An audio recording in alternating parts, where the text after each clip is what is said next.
কি আছে বললাম, থিটা কোণে দর্পণকে ঘোরানো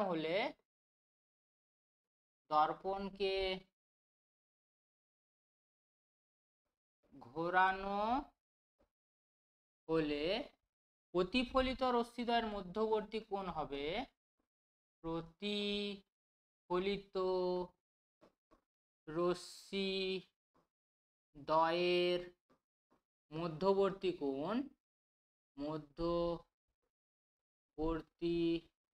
কোণ 2 থিটা হবে।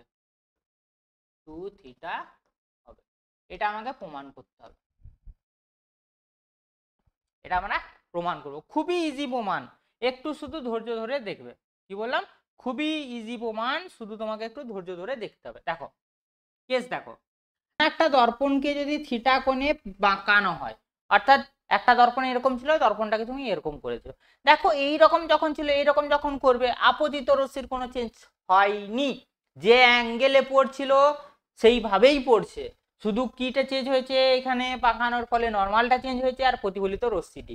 তোমাকে প্রমাণ করতে হবে এই যে দর্পণটাকে যদি থিটা কোণে আমরা বাঁকাই, আমার এই প্রতিফলিত রশ্মি দুটির মধ্যবর্তী কোণ কত হবে বলো তো, 2 আলফা। এটাই তোমাদেরকে প্রমাণ করতে হবে, আর কিচ্ছু নেই, একদম আরামসে দেখবে।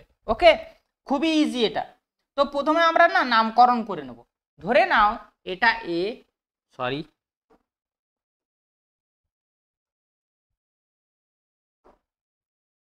এইটা এ, এটা ও। আচ্ছা, প্রথম রশ্মি দেখো এটা হবে, তাই আমি এটাকে বি দিলাম, এটাকে সি দিলাম। আচ্ছা, প্রথম নরমাল হচ্ছে আমার এটা n1 দিলাম, এটা n2 দিলাম। ওকে, আমি এখানে 2 থিটা ডিরেক্ট না লিখে আমি ধরে নিলাম এই কোণটার মান আলফা। এই কোণটার মান কত, আলফা। একটু কালার চেঞ্জ করছি যাতে তোমাদের বুঝতে সুবিধা হয় এই জায়গাটা। ওকে, দেখো আমি ধরে নিলাম এই কোণটাকে আই, তার মানে দেখো ধরি, লিখে নাও একটু, ধরি কি ধরলে তুমি, এ ও n2, কোণ এ ও n2, এটা সমান কত ধরলে, আই। তাহলে দেখো না, এটা যদি থিটা কোণে ঘোরাও এই অ্যাঙ্গেলটাও কত হবে, থিটা। তাহলে দেখো টোটাল কোণটা কত হবে, টোটাল কোণ বলতে এই টোটাল কোণটা, অর্থাৎ এ ও n1, কোণ এ ও n1, এটা সমান কত হবে দেখো না, আই প্লাস থিটা। আচ্ছা, এটা সমান কি লেখা যাবে দেখো না, n1 ও বি, কোণ n1 ও বি। এতটুকু ক্লিয়ার তোমাদের সবার, আশা করি বুঝতে পেরেছো, কোনো অসুবিধা নেই।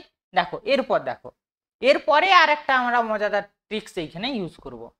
মাথায় রাখবে, আলোর ম্যাক্সিমাম প্রমাণ তোমরা যে ক্লাস 9-10 জ্যামিতি করে এসছো না, সেই জ্যামিতির উপর আছে। এরপর আমার এইখানে একটু দেখবে, আর কিচ্ছু না।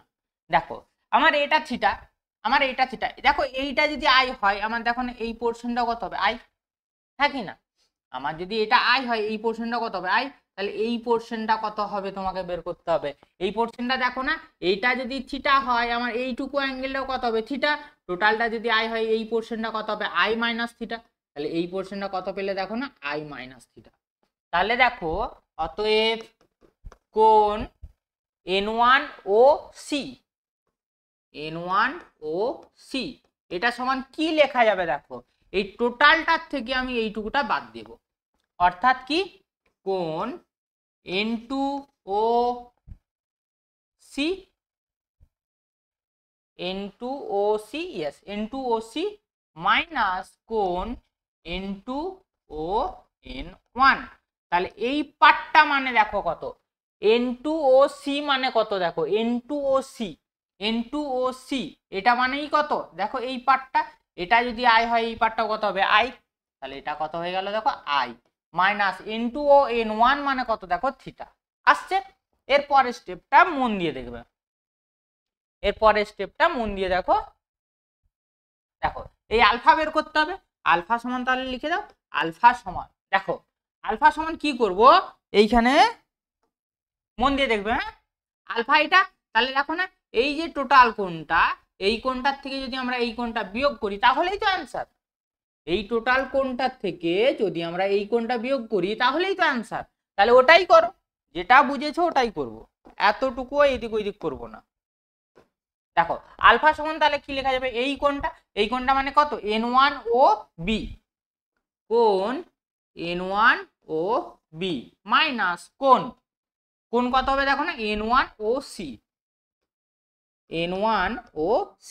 আচ্ছা n1 ও b এর মান দেখো খোঁজো তো কত আছে, কত আছে দেখো i প্লাস থিটা, তাহলে এখানে বসিয়ে দাও i প্লাস থিটা, মাইনাস দিয়ে দাও একটা n1 ও c খোঁজো, n1 ও c কোথায়, এই দেখো n1 ও c মানে কত আসছে i মাইনাস থিটা, তাহলে i মাইনাস মাইনাসে plus theta, plus i minus i কেটে যাবে, তাহলে অ্যান্সার কি বেরোলো 2 থিটা।